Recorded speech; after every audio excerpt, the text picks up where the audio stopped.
네, 2021년 9월 1일 이정훈입니다. 오늘은 문재인 대통령의 성품, 생각, 그것을 알 수 있는 자료가 나와서 잠깐 소개를 할까 합니다. 제목은 승부사 문재인? 물음표입니다. 아니야, 독재자 문재인? 역시 물음표입니다. 이러한 관점은 청와대 대변인을 했던 기자 출신 강민석 씨가 책을 냈기 때문입니다. 근데 강민석 씨가 그 책을 내고 기자회견을 했는데 거기서 몇 가지를 밝힌 게 보도가 됐습니다.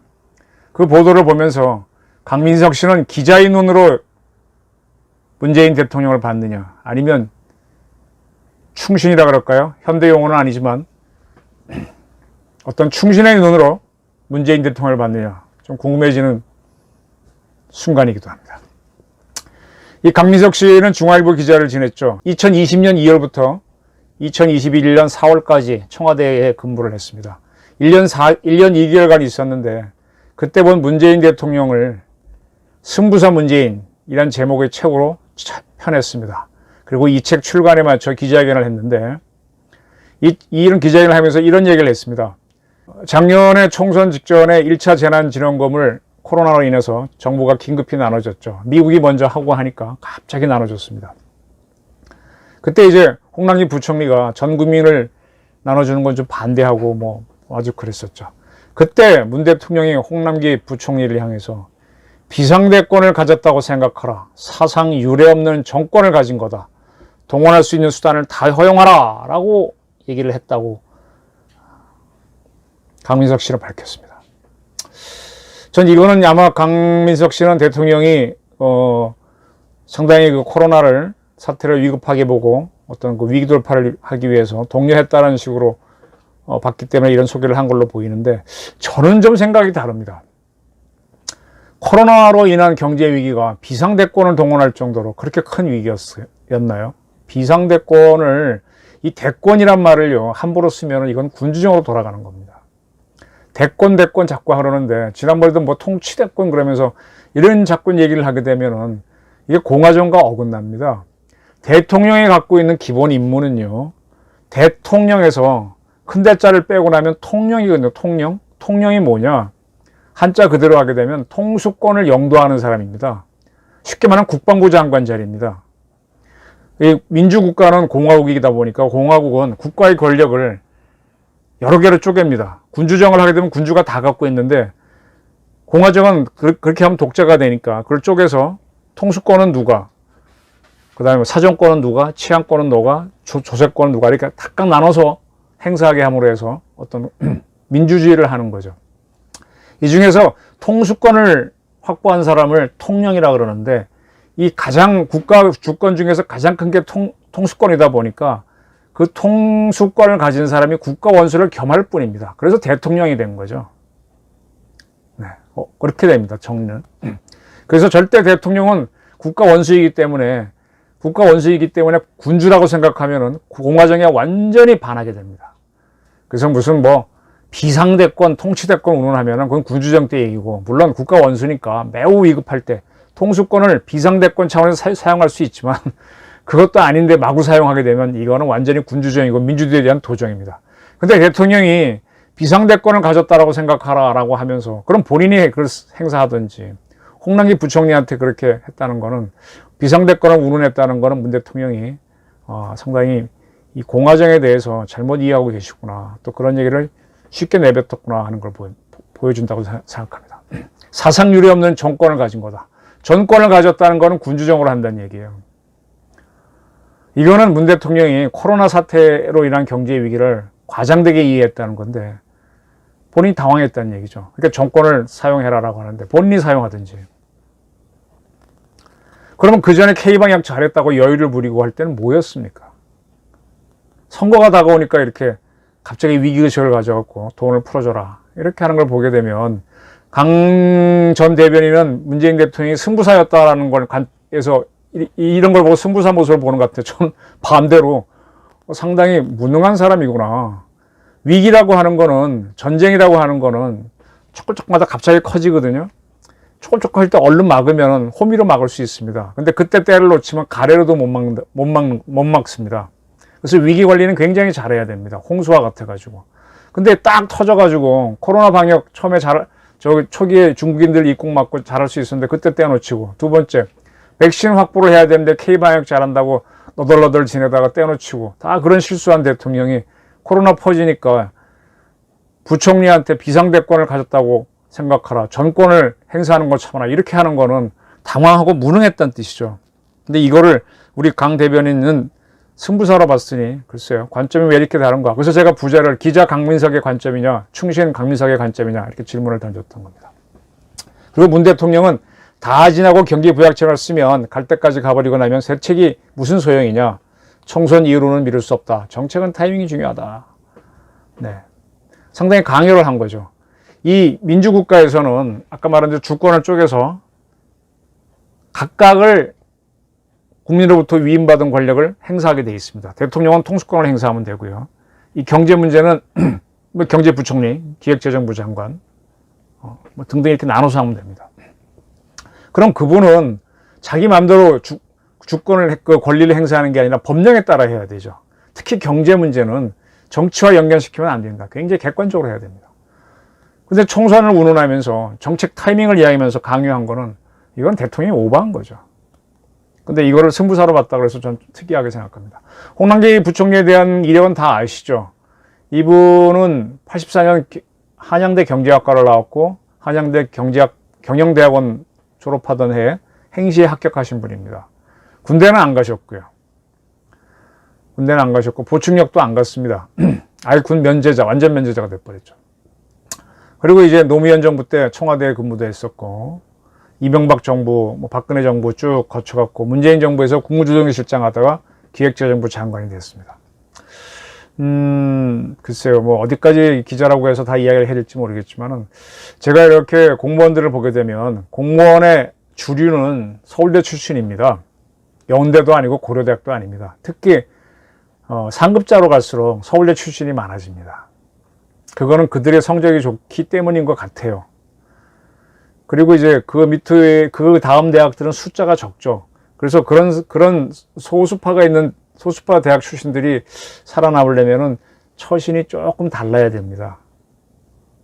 소신보다는 조금 이렇게 남들에 좀 맞춰주고 이렇게 지시사항을 잘 해야 되는 경우가 많죠. 뭐 더 이상 말씀 안 드리겠습니다. 그럼에도 불구하고 홍 부총리는 전국민 대상 재난지원금 지급에 반대했습니다. 근데 그때 민주당은 선거가 다가와서 그랬나요?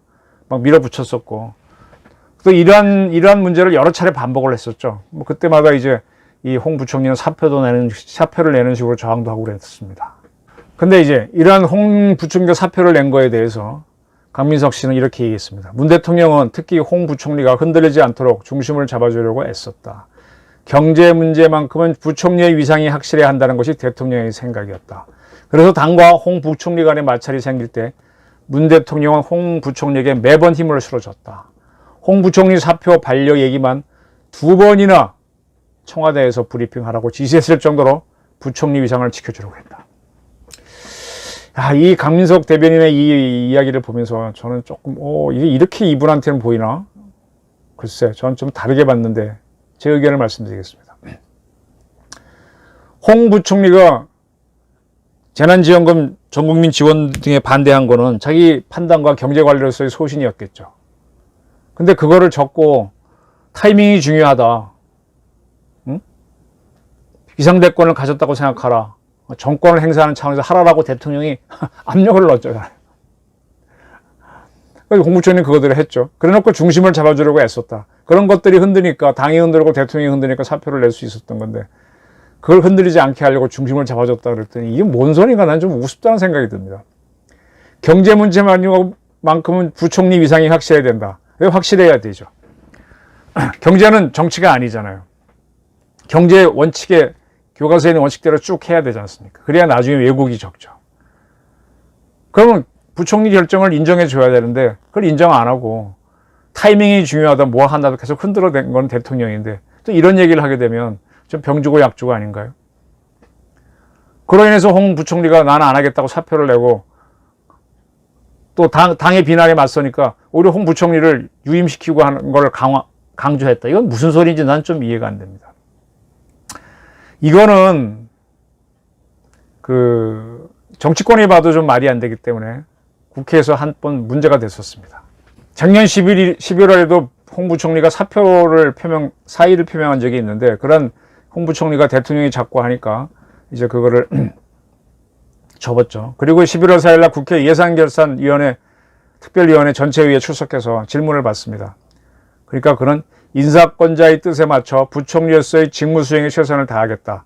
사의 표명에 대해서는 양도소득세 요건과 관련해 최종적으로 현행 대주주 요건을 유지하게 제가 얘기해왔던 것과 다르게 말씀드리게 됐다. 책임 있는 자세가 필요하다는 생각에서였다. 그러니까 자기가 경제관리로서 이건 아니다 해서 판단해서 사표를 냈는데, 사표를 냈던 건 맞아요. 근데 그 뜻은 관철이 안 되고 사표는 또 수리가 안 됐다. 그런 얘기죠. 그러니까 이준석 당시 야당 최고위원은 홍 부총리가 사의한 배경에는 어떻게든 여기서 빨리 빠져나가야겠다. 즉 문재인 정권에서 하차해야 되겠다라는 생각을 한 것 같다. 나가고 싶고 굉장히 뭔가 굉장히 부담스러운 일들이 있었다라고 하나 해석을 했었습니다. 홍 부총리는 경제관리로서 어떤 나름대로 원칙과 소신이 있는데 그걸 흔드는 게 있었고, 그거를 강요하게 했고, 거기에 홍 부총리가 저항을 해서 사표를 내면 사표를 또 못 내도록 이렇게 한 겁니다. 그런 것들은 상당히 군주적 통치를 했다고 봐야 되는데, 이것이 강민석 전 대변인한테는 문 대통령의 승부사 기질을 보였던 것 같습니다. 이런 분들이 대통령 주변에 많으면 대통령은 오판을 하게 된다고 저는 생각합니다. 또 강민석 씨는 이런 소개도 했어요. 작년 3월 문 대통령이 김상조 정책실장, 소주성을 주장했던 사람이죠. 이호승 경제수석 등을 불러가지고 경제가 아니라 정치경제를 할 때다 라고 얘기했답니다. 정치경제. 그리고 부언으로 경제적 교과서에 머무지 말라는 뜻이다 라고 했답니다. 정치로 경제를 보게 되면 왜곡이 일어납니다. 이념으로 경제를 보게 되면 공산주의가 됩니다. 인민민주주의가 됩니다. 저는요, 경제하고 사법 이런 거는 굉장히 정치 중립이고 원칙대로 해야 된다고 봅니다. 참고로 여러분들이 독재자가 알고 있는 전두환 씨는 그때 누굽니까? 경제부총리를 하면서 경제는 당신이 대통령이야 하고 전권을 줘버렸죠. 전문가가 전문적인 식견으로 하도록 했습니다. 근데 지금 김상조하고 이호승 씨를 불러갖고 정치 경제를 하라고 하면서 정치를 집어넣으면 이건 왜곡이 일어나죠. 행정조차도 법령대로 해야 됩니다. 그러니까 사실은 우리나라 주권을 다 쪼개놓고 공화국이니까 각각의 주권을 행사할 사람을 정해놨지만 그가 독재를 할 수 있기 때문에 그가 그걸 막기 위해서 법령을 정해놓고 법령대로만 하게 놓은 게 이게 공화국입니다. 그러니까 정치 경제, 정치 사법 이렇게 하면 안 됩니다. 정치 사법을 했던 대표적인 사람이 누굽니까? 추미애하고 지금의 박범계잖아요.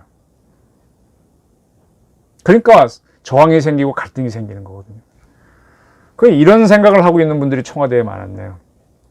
다만 가끔씩 이렇게 정치적으로 할 수 있는 게 저는 통수권 분야라고 봅니다. 통수권은 뭐냐? 나라가 죽고 사는 문제이기 때문에 법령을 넘어설 수가 있어요. 그래서 통수권은 다른 권한보다도 큰 겁니다. 그래서 국가의 원수가 되는 사람이 그걸 쥐는 거죠. 법령을 넘어설 수 있습니다. 근데 이 문재인 정권은 특이하게 대통령의 통수권은 강하고 그 통수권은 밑에 부하로 갈수록 작전부대장들이 하는데 그건 굉장히 제한합니다. 어떻게 제한하느냐? 통수권은요, 사법을 넘어섭니다. 전쟁을 할 때는 이기기 위해서 죄수들도 전쟁에 동원해서 이기면은 살려줍니다. 죄수는 우리의 적일 수도 있는데 그들을 승리를 위해서 사용하고 그리고 이기면 풀어줄 수가 있습니다. 그래서 이 주요 지휘관들은 사명권 같은 걸 갖고 있는데 그걸 다 못하게 하고 군 검찰이나 이런 사람들이 거꾸로 군 지휘관을 감시하기 위해서 기존에 기무사고 했는데 오히려 검찰에게 해서 검찰을 통해서 군을 잡아가고 있어요. 대통령이 통수권을 올리고 굉장히 모순된 걸 하는 게 문재인 정권입니다. 그리고 이 청와대하고 대통령은요, 이 통수권을 남용을 해가지고 군 인사권을 자의적으로 좀 하고 있습니다. 군은 어떤 인사 중립권을 위해서 그 진급심사위원회는 굉장히 엄격하게 운영하는데 그게 거의 객관적입니다. 그거를 자기들이 많이 뒤집고 있어요. 통수권자라는 이유로. 통수권도 특별한 경우가 아니면 법령대로 해야 되는데 그거를 넘어서는 게 문제인데 이런 식으로 정치 경제를 하라 그러면 이건 청와대에 있는 대통령이 참 이상한 사람인데 강민석 대변인 눈에는 승부사로 보였던 겁니다. 2002년 작년에 광복절 보수 집회가 있었죠. 그리고 나서 코로나 확진자가 늘었다는 주장이 있습니다.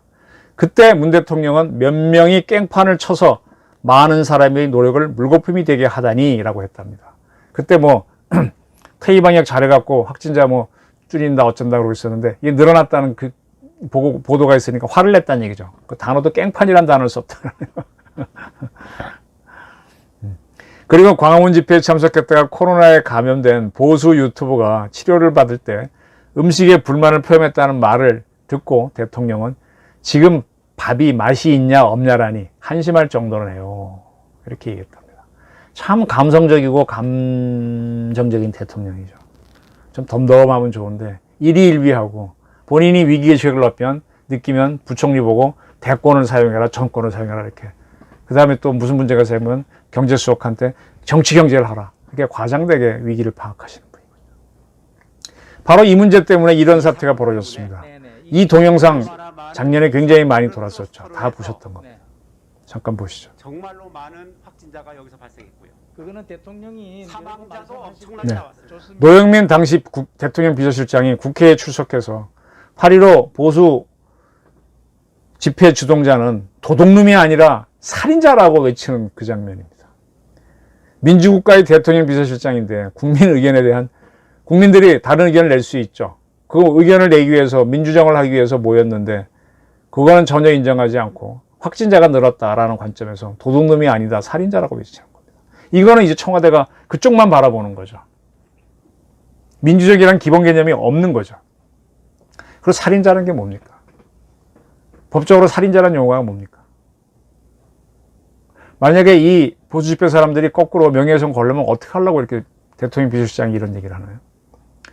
그럼 결국은 뭐냐? 청와대에 있는 사람들은 노영민 씨도 그렇고 강 대변인도 그렇고 대통령한테 충성을 하는 사람들만 구성되어 있는 거 아니냐.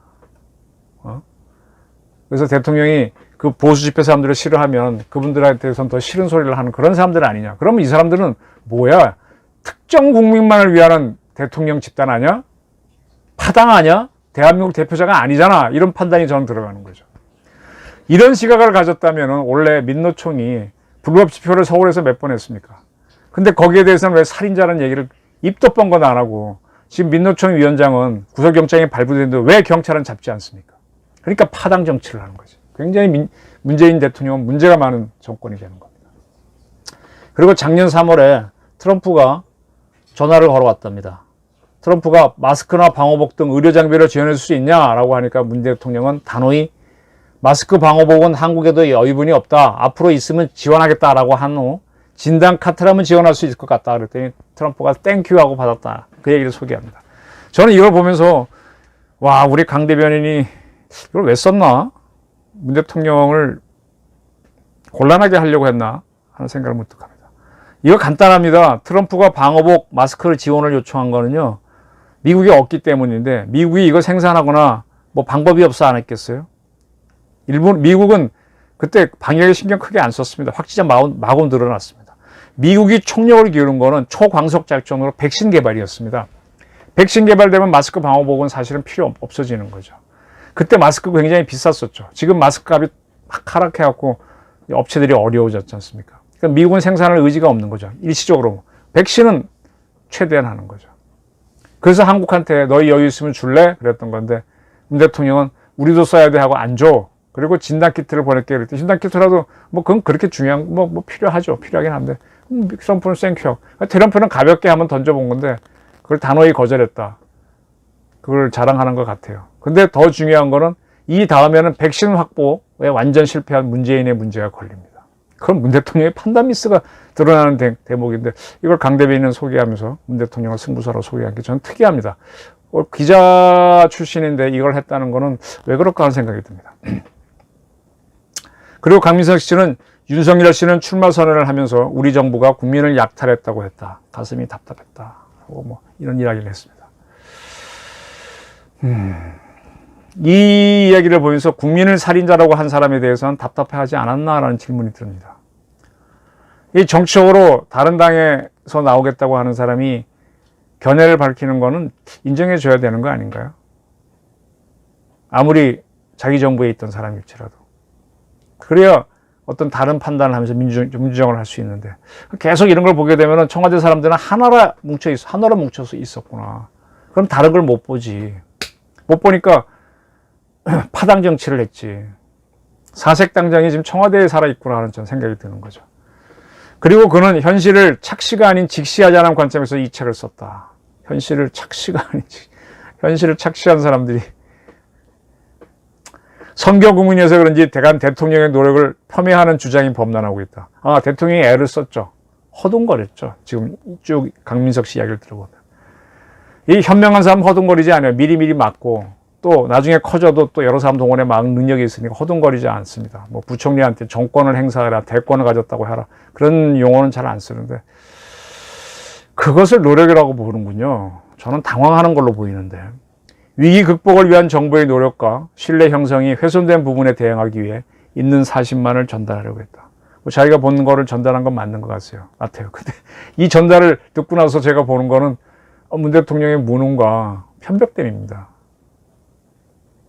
그리고 그는 코로나19에 대응하는 문 대통령에 의해서 전략가이자 승부사의 면모를 봤다. 노무현 정부 시절 문재인 민정수석에게는 없었던 정치인 DNA를 확인했다라고 했습니다. 그리고 대통령이 자주 쓰는 단어는 빨리빨리와 함께 으쌰으쌰였다고 합니다. 글쎄요, 전 대통령이 되게 되면 빨리빨리가 아니라 이렇게 똑부 멍부멍개처럼 가만히 지켜보고 으쌰으쌰가 아니라 가만히 지켜보면서 사람을 움직이는 그런 힘이 있어야 된다고 생각하거든요. 차분해야 되죠. 에너지를 많이 쓰지 말고 사람을 움직여야 되죠. 본인이 으쌰으쌰 하는 거는 몰입됐다는 거고 한편으로 기울었다는 얘기입니다. 빨리빨리는 더한 거고요. 더 어디 한편에 들었다는 얘기고요. 이렇게 되면 판단 미스를 하게 되죠. 편벽되죠. 그렇습니다. 지금 이 책을 저도 구해서 보지 못했고 강민석 씨가 기자회견 한 거를 보도된 걸 가지고 쭉 이야기를 드렸는데 이 가까이서 1년 2개월간이나 지켜본 대변인이 더군다나 기자 출신이 본 문 대통령이 이렇다면은 상당히 실망입니다. 상당히 실망입니다. 그리고 그릇이 작다. 그냥 큰 항아리처럼 큰 대인이 대통령을 돼야 되는데 이런 종지 같은 사람이 아니었나. 그래서 감정 기복도 많고 허허 웃고 이러지 않았나 생각을 합니다. 자음 대통령은요, 능력도 중요하지만 그릇이 커서 이렇게 사람들을 본인이 으쌰으쌰 빨리빨리 해 이러지 않아도 움직이게 할 수 있는 그러한 사람이 좀 대통령이 됐으면 합니다. 강민석 씨가 반면교사를 던져주셨습니다. 경청해 주셔서 감사합니다.